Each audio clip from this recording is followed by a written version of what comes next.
અમદાવાદમાં દૂષિત પાણીથી રોગચાળો ફેલાયો। સોલા વિસ્તારમાં ફાટી નીકળ્યો છે રોગચાળો। આકાંક્ષા સોસાયટીમાં દૂષિત પાણીના કારણે લોકોને પેટમાં ઇન્ફેક્શન થયું છે। ડ્રેનેજનું પાણી પીવાના પાણી સાથે ભળી જતા લોકો ભોગ બન્યા છે। સોસાયટીમાં 400થી વધુ લોકોને ઝાડા ઉલટી થયા છે। 40થી વધુ લોકોને હોસ્પિટલમાં સારવાર આપવામાં આવી રહી છે। હેલ્થ વિભાગે તાત્કાલિક મેડિકલ ટીમ તપાસ માટે મોકલી છે। મેયર હિતેશ બારોટે ઘટના સ્થળે જઈને તપાસ કરી છે। ત્યારે સૌથી મહત્વની વાત એ છે કે ડ્રેનેજનું જે પાણી છે તે પીવાના પાણી સાથે ભળી ગયું છે, જેના કારણે અનેક લોકોને ઝાડા ઉલટીની ફરિયાદો થઈ છે અને અમદાવાદમાં દૂષિત પાણીથી રોગચાળો ફેલાયો છે।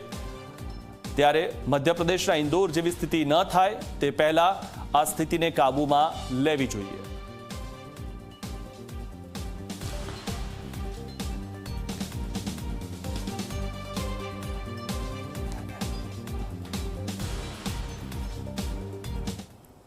તો જે રીતે અહીંયા રોગચાળો ફેલાયો છે દૂષિત પાણીના કારણે, કારણ કે ડ્રેનેજનું પાણી મિક્સ થઈ ગયું છે। આ વિશે વધુ માહિતી મેળવીએ અમારા સંવાદદાતા અર્પણ કાયદાવાલા પાસેથી। અર્પણ, જે રીતે થોડાક સમય પહેલાની જે વાત છે, મધ્યપ્રદેશમાં ઇન્દોરમાં આ જ પ્રકારની મુશ્કેલી સર્જાઈ હતી અને ત્યારબાદ ઘણા બધા લોકોને મુશ્કેલી વધી ગઈ હતી। તેવી થાય તે પહેલા પગલાં લેવાય તે ઘણું સારું।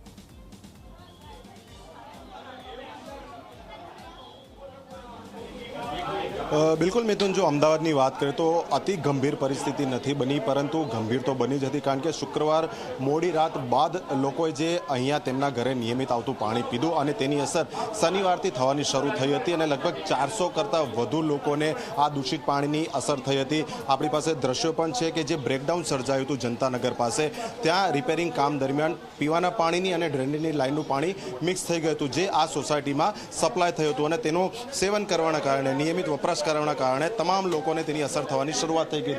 હાલમાં આપ જોઈ શકો છો જે પ્રમાણે અહીંયા મ્યુનિસિપલ કોર્પોરેશનની મેડિકલ ટીમ પણ આવી પહોંચી છે અને તમામ જે લોકો છે અહીંયા તેમનું ચેકિંગ કરવામાં આવી રહ્યું છે। ખુદ મ્યુનિસિપલ કોર્પોરેશનના ઇન્ચાર્જ જે મેડિકલ ઓફિસર ઓફ હેલ્થ છે સામેની તરફ આપ જોઈ શકો છો, તે સહિતની તેમની મેડિકલની ટીમ અહીંયા આ સોસાયટીની જે ઓફિસ છે ત્યાં તપાસ કરી રહી છે અને જે લોકોને જે કોઈ પણ પ્રકારની ફરિયાદ હોય, ખાસ કરીને ઝાડા ઉલટી, પેટની બીમારીઓ સંબંધી, એમની તપાસ કરી તેમને અહીંયા દવા પણ આપવામાં આવી રહી છે। એટલે આપણે ઇન્ચાર્જ મેડિકલ ઓફિસર છે તેમની સાથે વાત કરીશું।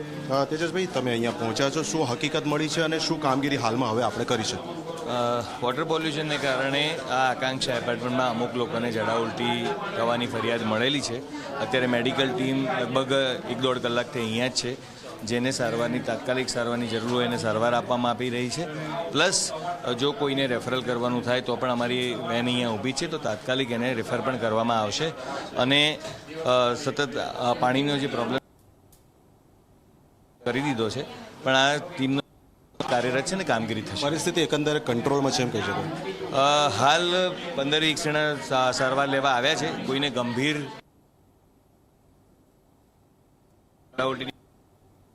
લોકો તમામ। તો જે રીતે અહીંયા લોકોને મુશ્કેલી સર્જાઈ છે અને તરત જ તેમને સારવાર પણ આપવામાં આવી રહી છે, કારણ કે જે દૂષિત પાણી છે તે પીવાના પાણીમાં ભળી ગયું હતું, જેના કારણે ઘણા લોકોને મુશ્કેલી સર્જાઈ, કારણ કે તે પાણી પીવામાં આવ્યું અને ત્યારબાદ ઝાડા ઉલટીના કેસો એક બાદ એક સામે આવ્યા। ત્યારે તાત્કાલિક કાર્યવાહી કરવામાં આવી છે। વધુ મુશ્કેલી ન સર્જાય તે માટેની પણ તકેદારી રાખવામાં આવી રહી છે। ત્યારે તપાસ તો હાથ ધરવામાં આવી છે અને કોઈને વધુ સ્થિતિ ખરાબ હોય તો તરત જ તેને હોસ્પિટલમાં પણ દાખલ કરવાની પણ કાર્યવાહી થઈ રહી છે। મોટાભાગના રહીશોને ઝાડા ઉલટી થયા છે, કારણ કે જે ડ્રેનેજનું પાણી છે તે પીવાના પાણીની લાઇન સાથે ભળી ગયું હતું અને જેના કારણે આ સ્માર્ટ સિટીમાં આ મુશ્કેલી સર્જાઈ છે। તો અમદાવાદમાં હજુ આ જગ્યાએ મુશ્કેલી એટલી ખરાબ નથી થઈ જેટલી ઇન્દોરમાં થઈ હતી, પરંતુ વહેલી તકે તંત્ર જાગી ગયું હોય। અને સૌથી મહત્વની વાત એ કે ડ્રેનેજની લાઇન અને પીવાના પાણીની લાઇન સાથે સાથે જતી હોય એ સૌથી આશ્ચર્યજનક ઘટના કહેવાય, કારણ કે જ્યારે ડ્રેનેજનું કામ ચાલતું હોય અને પીવાના પાણીની લાઇનમાં એ જો પાણી ભળી જતું હોય તો એ બહુ જ મુશ્કેલીવાળું કહી શકાય, કારણ કે આ પ્રકારની પરિસ્થિતિ આગળ પણ થઈ શકે છે। ત્યારે બંને પાઇપલાઇનમાં ખાસી એવી જગ્યા હોવી જોઈએ તો આ પ્રકારની મુશ્કેલીઓ ન સર્જાય, કારણ કે છેલ્લા કેટલાક દિવસથી આગળ જે ડ્રેનેજની લાઇનનું કામ ચાલી રહ્યું હતું અને તેના કારણે આજે તેનું જે પાણી છે, ડ્રેનેજનું જે પાણી છે તે પીવાના પાણીની લાઇનમાં ભળી ગયું હતું। તો અમદાવાદના જે મેયર છે હિતેશ બારોટ તે પણ આ ઘટના સ્થળની મુલાકાતે ગયા હતા અને જે રહીશોને મુશ્કેલી થઈ છે તેમની પણ તેમણે મુલાકાત લીધી હતી। ત્યારે સ્માર્ટ સિટીમાં જે રીતે આ મુશ્કેલી સર્જાઈ છે અને સૌથી મહત્વની વાત એ છે કે સ્માર્ટ સિટીમાં તંત્રની આ બેદરકારી કહી શકાય। ત્યારે મેયર ખુદ ત્યાં ગયા હતા અને લોકોની મુલાકાત પણ લીધી હતી। જે લોકો આ રીતે અસરગ્રસ્ત છે, જેમને ઝાડા ઉલટી થયા છે, તેમની પણ મેયરે મુલાકાત લીધી હતી।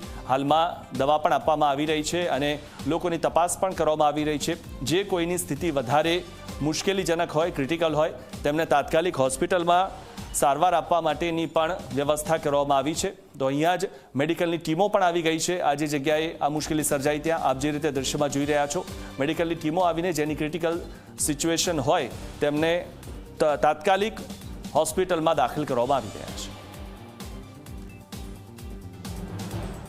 અહીંયા ભાઈ એવું છે, શુક્રવારે રાત્રે જનતાનગર આગળ પાણી ચેકિંગ ચાલતું હતું એટલે ત્યાં કનેક્શનો ફેરવવામાં આવ્યા। એમાં એ લોકોએ ગટરનું અને પીવાનું પાણી નર્મદાનું બે ભેગું થઈ ગયું। હવે એના લીધે શું થયું એ તો અમને શુક્રવાર રાત્રે ખબર ન પડી, પણ સવારે જ્યારે ગંદુ પાણી બધે આવવા માંડ્યું, આજુબાજુ નવરત્ન, વિનાયક, અમારું, વંદે માતરમ, સુરધારા, આ આખો એરિયા અમારો જે છે એ ટોટલી પાણી ગંદા પાણીથી ખરડાઈ ગયો। હવે પહેલાં નવરત્નમાં ખબર પડી એટલે એ લોકોએ રાતોરાત ટાંકા સાફ કરાયા। અમારે અહીંયા ઓછામાં ઓછા 700 માણસને અસર થઈ છે। 30 થી 40 માણસને દાખલ કરવા પડ્યા હતા। દાખલ કરે, દવાઓ લાવો, પાછા આવે। હાલમાં તો એનાથી પરિસ્થિતિ વણસી છે, કેમ કે 3 દિવસથી ફક્ત પાણીના બાટલા ઉપર બધા ચાલુ છે। એક એકના ઘરમાં 5-5 ને 10 બાટલા વપરાઈ ગયા। સમસ્યા અમારા શુક્રવારની છે, પણ ભારે ધારા પ્રમાણે આ ફૂલ લોબા ટાઈપનો લાગે છે કે પાણી ધારા લીકેજ થાય ને તાર પહેલાં ધીમું આવે, એટલે આ લીકેજ તાર મોટું થઈ ગયું શનિવારે, એટલે લગભગ હશે આગળનું, પણ લીકેજ પાણી શું છે, પાણી જગ્યા કરે ને એટલે ફાડે। આ લોકો કોઈ કોર્પોરેશન વાળા કે કોઈ બેદરકારીના કારણે કોઈ સમસ્યા લીધી નથી। શુક્રવાર રાતનું પાણીમાં ગટર ને નર્મદાનું પાણી ભેગા થઈ ગયા અને જે પાણી આવ્યું અને એમાં અમને કોઈને ખબર પડી નહીં કે આ પાણી ભેગા થઈ ગયા છે અને આ પાણી હવે ના વાપરવું જોઈએ। અમારા ઘરમાં આરો છે અને તે છતાં પાણી ઘરમાં આવ્યું, અમે વાપર્યું અને પછી ખબર પડી કે આ બધું પાણી ભેગું થઈ ગયું છે, તો આ વપરાય એવું પાણી નથી। ઝાડા ઉલટી તો થઈ જ ગયેલા છે અને આખા શરીરે ખંજવાળ બી ચાલુ થઈ ગઈ છે। તો હવે શું કરવું એ ખબર જ નથી પડતી કે અમારે શું કરવું અને તમે શું પગલાં લેશો। આજે ચૂંટાયેલા જે માણસો છે એમનો અત્યારે ફોન સ્વિચ ઓફ આવે છે, એકલા હિનાબેન આવી ગયા છે, બાકી કોઈ ફોન ઉપાડતું નથી ને કશું જ નથી।